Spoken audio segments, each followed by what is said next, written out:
Kita ke Pak Wihadi ya. Pak Wihadi, mungkin sudah ada informasinya daerah-daerah mana saja yang sudah mendeklar bahwa option ini 66%, Pak Wi? Belum. Ada hingga saat ini memang dalam Kementerian Keuangan dan Kemendagri juga sudah melakukan pembicaraan.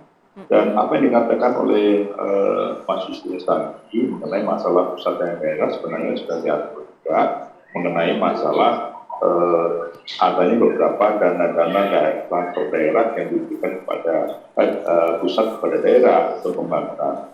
Jadi saya kira angka yang 66% itu adalah angka yang seakan-akan ditimbulkan kenaikan. Jadi kan sebenarnya bukan itu. Makanya saya katakan dari mana angka 66%.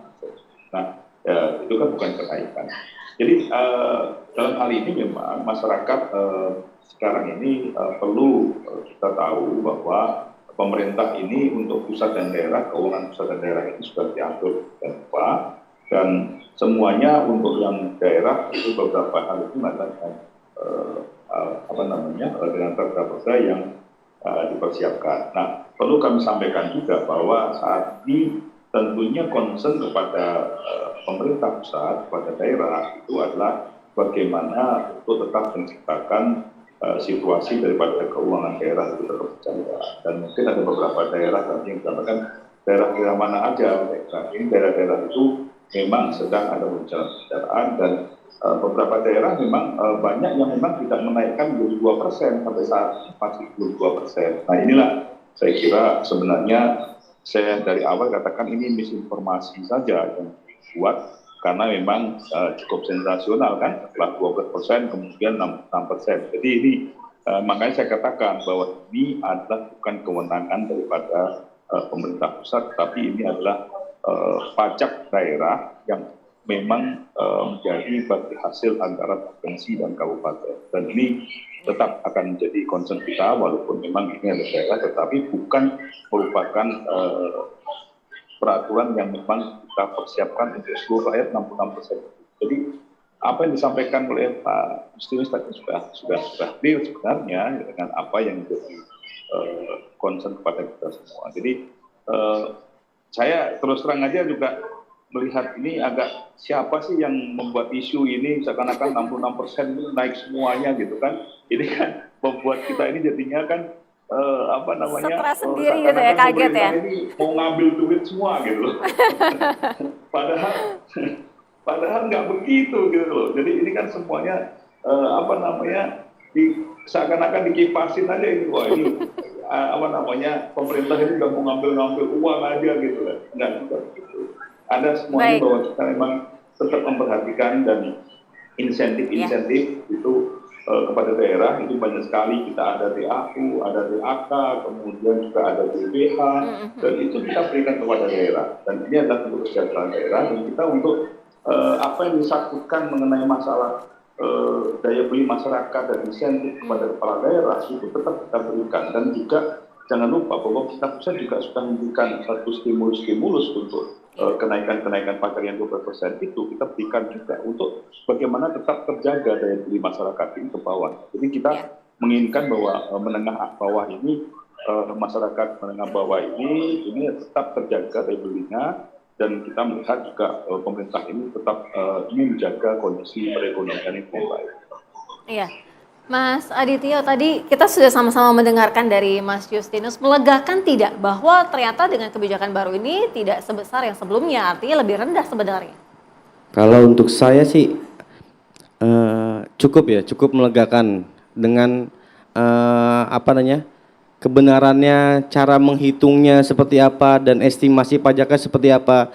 Jadi mungkin untuk masyarakat itu nggak ada keraguan lagi untuk ada istilahnya tahun baru mobil baru, Pak. Gitu kan.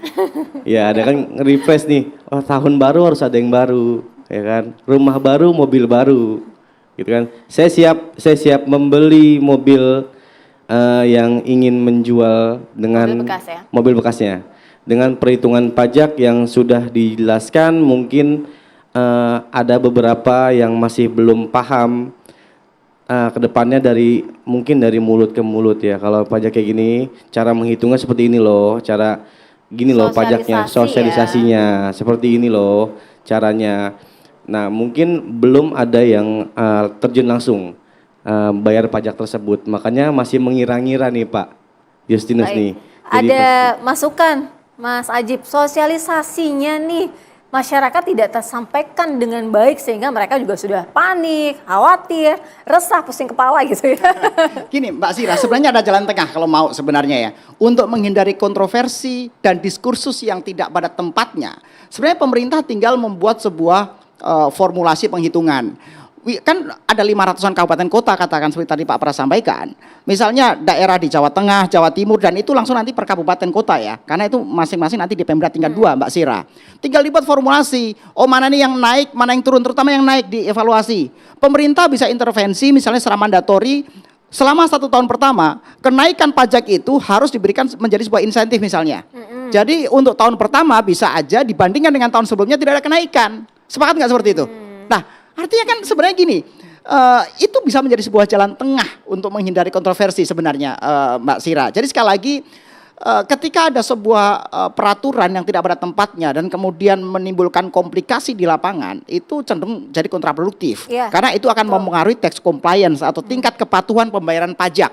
Nanti malah lebih banyak penghindaran pembayaran pajak ketika seperti itu. Jadi sekali lagi, walaupun ini menjadi bagian rezim fiskal daerah, tapi saya pikir melalui instrumen yang dipunyainya, pemerintah pusat bisa melakukan intervensi sampai daerah. Saya nggak tahu apakah bentuknya mandatori atau hanya voluntary ya. Tapi formulasi itu bisa diberikan untuk menjamin daya beli masyarakat. Karena konsiderannya sangat jelas. Ketika dalam saat yang bersamaan juga ada PPN naik 12% dan lain-lain. Saya pikir kebijakan untuk menyamakan pajak 2025 dibandingkan dengan pajak sebelumnya menjadi sebuah hal yang berharga dan worth it.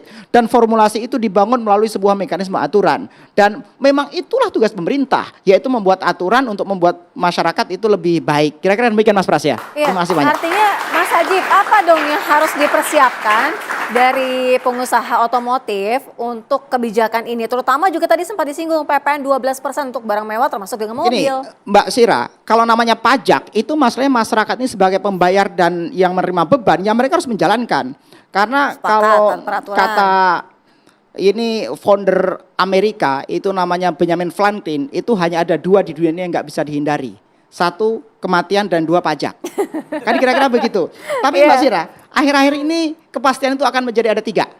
Apalagi? 1 kematian, 2 pajak, dan 3 timnas bola Indonesia akan masuk Piala Dunia. Amin. Baik. Nanti kita lanjutkan lagi ya perbincangan kami. Kami segera kembali usai jeda. Tetaplah bersama Indonesia Business Forum.